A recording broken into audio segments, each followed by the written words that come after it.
रोहित और कंचन एक दूसरे से बहुत प्यार करते थे। रोहित अमीर था जबकि कंचन गरीब घर की थी। उनकी शादी में इसी बात को लेकर बहुत अड़चनें आ रही थी। रोहित की मां सुलोचना स्वभाव की बहुत चालाक थी। वो अपने बेटे रोहित की शादी किसी अमीर लड़की से करना चाहती थी। इसलिए रोहित ने अपने पापा की मदद से कंचन के परिवार वालों के सामने एक मंदिर में शादी कर दी। जीती रहो बहू। पापा, आपको लगता है मम्मी इस शादी को मंजूरी देंगी? बेटा, जब भगवान ने मंजूरी दे दी तो तुम्हारी मम्मी को भी देनी ही पड़ेगी। अच्छा चलो, अब कंचन बहू को घर ले चलो। माँ, मुझे आशीर्वाद दो कि मैं सासू माँ का दिल जीत सकूं। बेटी, मुझे पता है तू एक न एक दिन अपनी सासू माँ का दिल जरूर जीत लेगी और मेरा आशीर्वाद हमेशा तेरे साथ है। कंचन रोहित और अपने ससुर के साथ घर पहुंचती है, पर ये क्या, जैसा सोचा था उसका बिल्कुल उल्टा हुआ। उसकी सासू माँ ने कंचन को देखकर बिल्कुल भी गुस्सा नहीं किया। वो तो खुशी से थाली सजाकर उन दोनों की आरती करने लगी। ये देखकर रोहित और उसके पापा हैरान रह गए। उन्हें तो लगा कि सुलोचना पूरे घर को सिर पर उठा लेगी, पर ऐसा कुछ भी नहीं हुआ। सुलोचना ने कंचन का बहुत प्यार से स्वागत किया। आओ बहू, अंदर आओ, नए घर में तुम्हारा स्वागत है। देखो जी, शादी तो तुम चुपचाप कराए, पर रिसेप्शन में बहुत बड़ा करना चाहती हूँ। मेरे भी तो अरमान है कि आस पड़ोस और रिश्तेदार सब मेरी बहू को देखे। हाँ हाँ सुलोचना, बिल्कुल, मैं आज ही रिसेप्शन के सारे इंतजाम करता हूँ। कंचन खुश थी कि उसकी सास ने उसे अपना लिया था, पर ऐसा कुछ भी नहीं था। सुलोचना बहुत चालाक थी। वो अपने मन में कोई और ही खिचड़ी पका रही थी। मैं ये झूठे प्यार का नाटक ज्यादा दिन नहीं कर सकती। मुझे कुछ और ही सोचना होगा, हाँ, ताकि मैं इस लड़की को अपने घर से निकाल सकूं। सुलोचना ने कंचन को बहू के रूप में नहीं अपनाया था। वो तो सबके बीच नाटक कर रही थी। रिसेप्शन में सुलोचना कंचन को अपने रिश्तेदारों और पड़ोसियों से मिल पाती है। रोहित का ध्यान अपने दोस्तों में था। क्या बात है सुलोचना, तूने तो चोरी चुपके बेटे की शादी भी कर दी और अचानक से रिसेप्शन भी रख दिया। बात कुछ हजम नहीं हुई।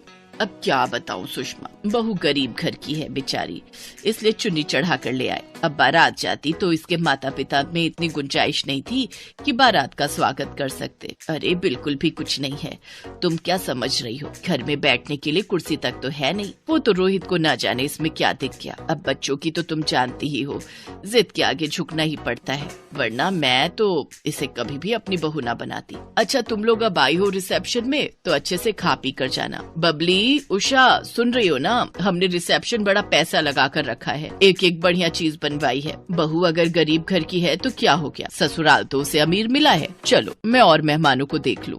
सास की बातें सुनकर कंचन की आंखें आंसुओं से भर आती हैं। तभी उसके माँ और पापा आ जाते हैं। कंचन अपने आंसू पोंछ लेती है। सुलोचना मुंह बनाती हुई उसके आगे से चली जाती है। बेटी, तू अपने ससुराल में खुश तो है ना? कंचन, तेरी सास ने तेरे साथ कुछ गलत बात तो नहीं की? जी पापा जी, माँ जी तो मुझे बहुत प्यार करती हैं। पता है, जब से आई हूँ कोई काम ही नहीं करने देती, सारा दिन ठाठ से बैठे रहती हूँ। कंचन अपने मम्मी पापा को झूठ बोल देती है, पर सच तो ये था कि सुलोचना उसके साथ सीधे मुंह बात ही नहीं करती थी। जब तक सुलोचना के ससुर और रोहित घर पर होते थे, तब तक तो सुलोचना कंचन से बहुत मीठे से बात करती, और जैसे ही वो दोनों घर से जाते, सुलोचना उससे घर के सारे काम करवाने शुरू कर देती। और शाम को जब वो दोनों वापस आते तो उसका रवैया अलग ही। अरे वाह, खीर बहुत टेस्टी बनी है। 2-3 दिन से मेरा मीठा खाने का बहुत मन था। अरे बेटा, मुझे पता था, तभी मैंने शाम को बना दी। तुझे पसंद आई, ये मुझे बहुत अच्छा लगा। मैंने चीनी भी कम डाली थी। मुझे पता था तू मीठा कम खाता है। पर माँ, मीठा तो इसमें बहुत तेज है। सुलोचना झूठ बोल रही थी, क्योंकि खीर उसने नहीं बल्कि कंचन ने बनाई थी। कंचन ने मीठा ज्यादा डाल दिया था। जब सुलोचना की चोरी खुलने वाली थी तो कंचन बात को संभाल लेती है। अरे वो मैंने ही मीठा ज्यादा डाल दिया, मुझे नहीं पता था कि माँ जी मीठा डाल चुकी हैं। कोई बात नहीं बहू, आगे से मीठा कम डाल लेना। एक कटोरी मुझे भी दे दो। कंचन ने बात को संभालकर अपनी सास को सम्मान दिया था, पर सुलोचना को इस बात से कोई मतलब नहीं था। घर के सारे काम कंचन करती थी, पर क्रेडिट सुलोचना अपने नाम कर लेती थी। कंचन इस बात के लिए कभी भी कुछ नहीं कहती थी। उसे लगता था कि अगर इससे उसकी सास खुश होती है तो कोई बात नहीं, इसे तो कोई फर्क ही नहीं पड़ता। मैं काम का सारा क्रेडिट अपने ऊपर ले लेती हूँ। करती ये है, मुझे कुछ और ही सोचना पड़ेगा। ऐसे दाल नहीं गलने वाली, मुझे सोनिया को बुलाना ही पड़ेगा। हेलो सोनिया बेटा, मैं बोल रही हूँ। हाँ ठीक है, तुम कुछ दिनों के लिए आ जाओ। सोनिया सुलोचना की सहेली की बेटी थी। सुलोचना चाहती थी कि सोनिया उसके घर की बहू बने, पर रोहित ने कंचन से शादी कर ली। सुलोचना चाहती थी कि किसी तरह कंचन इस घर को छोड़कर चली जाए और सोनिया इस घर की बहू बनकर आ जाए, इसलिए वो सोनिया को रहने के लिए बुला लेती है। नमस्ते आंटी, अच्छा हुआ आपने मुझे बुला लिया। मैं वैसे भी घर पर बहुत बोर हो रही थी। आपकी कंपनी मुझे बहुत अच्छी लगती है। बस तो फिर अब आराम से कुछ महीने मेरे पास रहो। मैं तो ये चाहती हूँ कि तुम हमेशा के लिए ही यहाँ रहो, पर तुम्हें इस रास्ते के कांटे को निकालना होगा। जब तक ये कंचन यहाँ पर है तुम इस घर की बहू नहीं बन सकती। आप चिंता मत करो आंटी, अब मैं आ गई हूँ ना, मैं इस कंचन को घर से निकाल कर ही दम लूंगी। बस तो फिर बन गई बात। तुम आज रोहित के लिए साउथ इंडियन खाना बनाओ, उसे साउथ इंडियन खाना बहुत पसंद है। दिल का रास्ता पेट से होकर गुजरता है। रोहित तुम्हारे हाथ का बढ़िया खाना खाएगा तो अपने आप तुम पर लट्टू हो जाएगा। पर आंटी मुझे तो खाना बनाना आता ही नहीं है, मैं कैसे बनाऊंगी? अरे तो कोई बात नहीं, खाना कंचन बना लेगी। जब रोहित और उसके पापा आए तो मैं बोल दूंगी तुमने बनाया है, बस हो गया काम। सोनिया रसोई में जाती है और कंचन को मीठी मीठी बातों में फंसाकर साउथ इंडियन खाना बनाने के लिए कहती है। कंचन, आज मेरा साउथ इंडियन खाने का बहुत मन है, प्लीज तुम डोसा सांभर और इडली वगैरह बना दोगी, बहुत मन कर रहा है। ठीक है तुम बैठो, मैं तैयार कर देती हूँ। कंचन बहुत ही स्वादिष्ट साउथ इंडियन खाना तैयार करती है। रोहित और उसके पापा के आने का समय हो रहा था, तभी कमरे में से सुलोचना की चीखने की आवाज आती है। कंचन दौड़ती हुई कमरे में जाती है। बाथरूम में फर्श पर साबुन गिरा हुआ था, उस पर पैर फिसल गया, मेरी कमर। माँ जी मैं डॉक्टर को फोन करके बुलाती हूँ, चलिए आप आराम से बिस्तर पर लेट जाइए। कुछ देर बाद डॉक्टर के आने पर पता चलता है कि सुलोचना की कमर का मांस फट गया है, जिस कारण उसे कुछ दिन बेड रेस्ट करना होगा। कंचन रसोई में सुलोचना के लिए कुछ हल्का बनाने चली जाती है। सब लोग कमरे से बाहर आ जाते हैं। सोनिया यही मौका है, तुम मेरी सेवा करके सबका दिल जीत सकती हो, फिर आराम से तुम इस घर की बहू बन जाओगी। नो आंटी, मैं आपके वॉशरूम और टॉयलेट साफ नहीं कर सकती। अभी अभी डॉक्टर ने कहा कि आपको बेड पर ही वॉशरूम और टॉयलेट करना है, ये सब मुझसे नहीं होगा। मुझे इन सब कामों से बहुत चिढ़ होती है। जब आप ठीक हो जाओगे तभी मैं आऊंगी, अभी तो मैं जा रही हूँ। मैंने मॉम को फोन कर दिया था, वो गाड़ी भेज रही है। जब आप ठीक हो जाओगे तो मुझे फोन कर देना, मैं आ जाऊंगी। सोनिया की बात सुनकर सुलोचना की आंख खुल जाती है। वो जिसे अपना समझ रही थी वो वास्तव में अपनी नहीं थी। थोड़ी देर बाद कंचन कमरे में आती है, सुलोचना को अपने हाथों से खाना खिलाती है और उसके बाद दवाई देकर वॉशरूम करवाती है। कंचन सुलोचना की बहुत सेवा कर रही थी। अपनी बहू के इतने अच्छे व्यवहार को देखकर सुलोचना की आंखों में आंसू आ जाते हैं। उसने कंचन के साथ कितना बुरा किया था। सोनिया जाने लगती है। अच्छा आंटी जी मैं चलती हूँ, आप मुझे फोन कर देना जब भी बुलाना होगा, मैं आ जाऊंगी। नहीं बेटा, अब तुम्हें परेशान होने की और बेवजह यहाँ आने की कोई जरूरत नहीं है। मेरी बहू है मेरी सेवा करने के लिए और मेरा ख्याल रखने के लिए। तुम अपने घर में खुश रहो, और हाँ जब शादी करो तो कार्ड भेज देना, मैं अपनी बहू कंचन के साथ जरूर आऊंगी। अपनी सास के मुंह से ऐसा सुनकर कंचन खुशी के आंसू रो पड़ती है और अपनी सास के गले लग जाती है। सोनिया मुंह बनाती हुई वहाँ से चली जाती है। कुछ दिनों बाद सुलोचना की तबीयत ठीक हो जाती है। अब उसका व्यवहार कंचन के साथ बहुत अच्छा हो गया था। ये देखकर रोहित और उसके पापा भी बहुत खुश थे। वर्षा बहू नजर नहीं आ रही, सुबह से गायब है। तुम्हें पता तो है माँ, वर्षा सुबह बाजार के लिए निकल जाए तो शाम से पहले लौटती नहीं है। आ तो गई हूँ, वो मेरी सहेली ने बताया था सस्ती साड़ियों की सेल लगी हुई है। वो 2 साड़ी फालतू खरीद लाई तो मुझे बोली कि तू रख ले। मैं उसी के घर चली गई थी। इतनी साड़ियां पहले रखी हुई हैं, वो कहाँ संभालोगी बहू? माँ जी मुफ्त में कोई चीज मिले तो लेने में हर्ज ही क्या है? बहन जी कपड़े धोने का सर्फ लोगी? अगर 5 पैकेट लोगी तो ये बाल्टी मुफ्त में मिलेगी। 5 पैकेट के साथ 1 बाल्टी मुफ्त? माँ जी खरीद लेते हैं, मेरे बाथरूम की बाल्टी टूट गई है, ये मुफ्त में मिल जाएगी, वो भी 200 रुपए के 5 सर्फ के पैकेट। वर्षा पहले सर्फ देख तो ले इस्तेमाल में कैसा है, पता चले बेकार हो। माता जी सुबह से बहुत पैकेट बेच चुके हैं, लेना है तो लो, नहीं तो हमें और भी जगह बेचने जाना है। माँ जी मुझे बाल्टी की जरूरत है, ये लो 200 रुपए, लाओ सर्फ इधर दो, कपड़े तो धोने ही है, अभी इस नई बाल्टी में ही डुबो देती हूँ। अरे ये सर्फ में झाग क्यों नहीं बन रहा? ये क्या, ये तो मामूली पाउडर है और ये बाल्टी मानो अभी चटक जाएगी। और करो लालच। ये कहानी है वर्षा की, जो अपने पति विनोद और सास ससुर के साथ जबलपुर में रहती थी। वर्षा का 3 साल का एक बेटा भी था जिसका नाम वंश था। वर्षा स्वभाव से बहुत लालची थी। मुफ्त में कुछ भी मिल जाए बस, उसकी इस आदत से घर के सभी लोग परेशान थे। एक दिन, विनोद ये देखना, मेरी सहेली ने मुझे मोतियों की ये माला दी है, कैसी लग रही है? वो पहनती नहीं थी, मैंने कहा मुझे दे दे। अच्छी है, पर ऐसे हर बार तुम किसी न किसी सहेली के घर जाती हो और कोई ना कोई चीज लेकर आती हो, अच्छा नहीं लगता।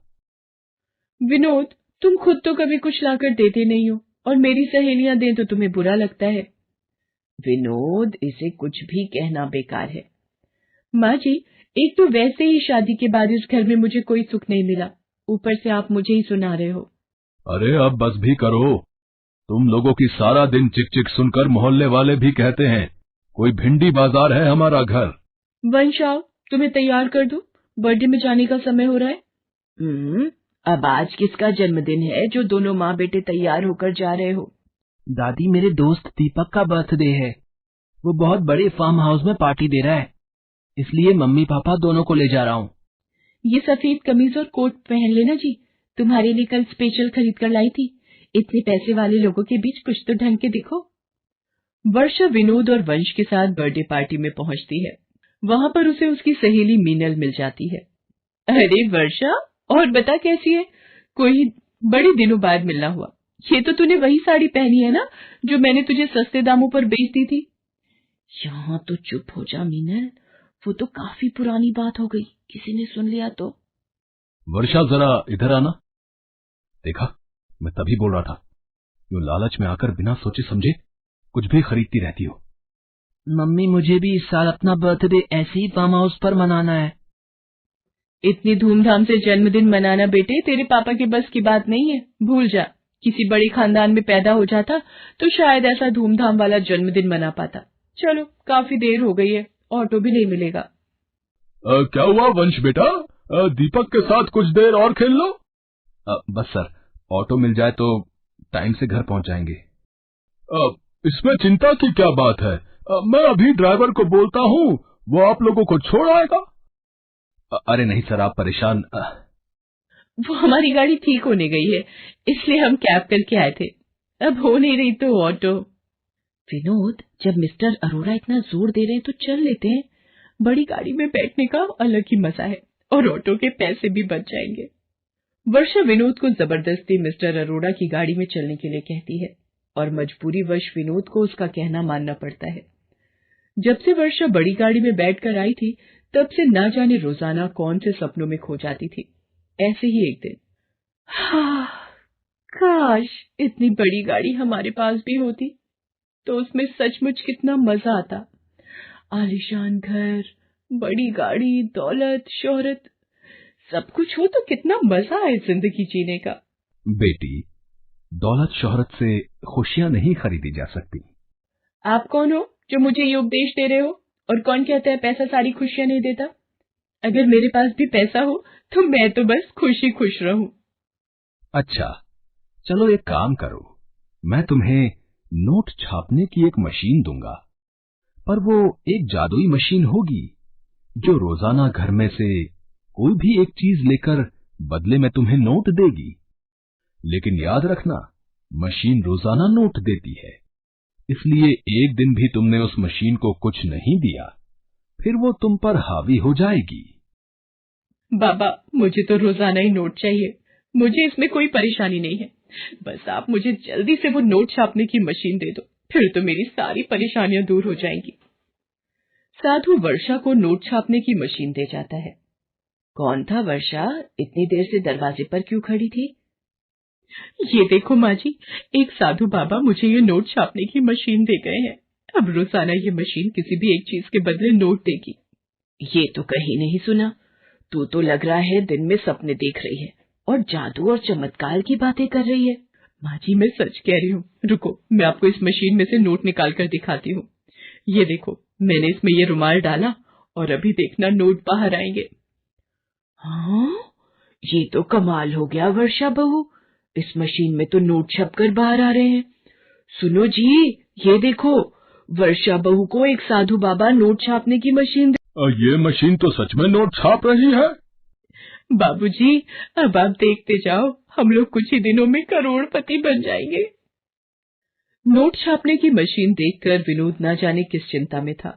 वो वर्षा से बोला, वर्षा, मुझे कुछ ठीक नहीं लग रहा है, इस तरह से मशीनों में कोई चीज डालकर नोट निकालना गलत है। मुझे तो इसमें कोई राज छुपा दिखाई पड़ता है। ऐसा ना हो ये लालच तुम्हें ले डूबे और कहीं तुम्हें पछताना न पड़े। अरे पछताऊंगी क्यों, जब रोजाना नोट हाथ में आएंगे तो फिर तो मानो रोज दिवाली। आओ माँ जी, आओ माँ जी, आज हम ढेर सारी शॉपिंग करने चलते हैं। मुझे कुछ चीजें दे दो ताकि मशीन में से नोट निकाल सकूं। मम्मी मुझे भी ढेर सारे महंगे खिलौने खरीदने हैं। मेरे दोस्त दीपक के पास बहुत बढ़िया और महंगे खिलौने हैं। ठीक है, आज तुम जितने मर्जी खिलौने खरीद लेना। मेरे पास बहुत पैसे हैं जो कभी खत्म नहीं होंगे। इस तरह वर्षा ने पैसे आते ही घर का नक्शा बदल दिया। नया घर, गाड़ी, धन दौलत सब कुछ उसके पास आ गया।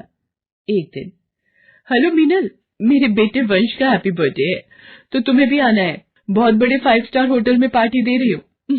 ठीक है, बाय। वर्षा, ये क्या, तुम वंश के जन्मदिन की पार्टी दे रही हो? अरे, आज जब हमारे पास पैसों की कोई कमी नहीं है तो हम अपने वंश का जन्मदिन बहुत धूमधाम से मना सकते हैं। वर्षा वंश के जन्मदिन की तैयारियां कर रही थी।